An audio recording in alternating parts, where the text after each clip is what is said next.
Ama hizkuntza, eskuara. Bere aurpegiko ximurrek erakusten dute bizirik dagoela. Ximurrek erakusten dute sufritu duela, baina aitzinet egin duela.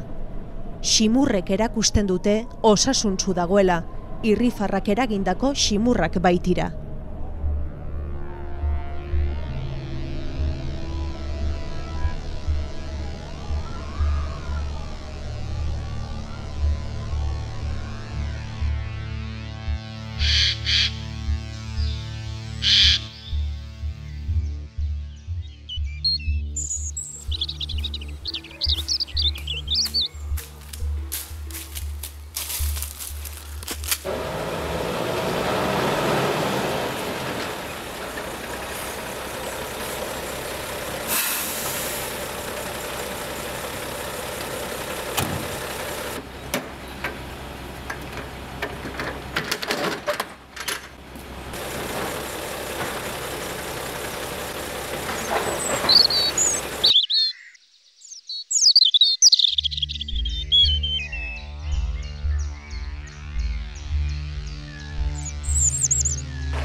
Badatoz, bakoitzak bere bidea eginez.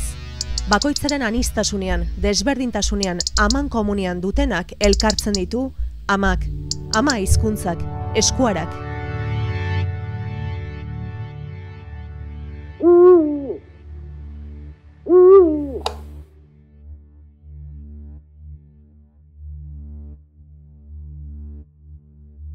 Eskuararen galaxia, unibertsoan bertze galaxia bat. Han urrun, hemen hurbil, loturak batuz, aniztasunean. Ama bortz, ama bat.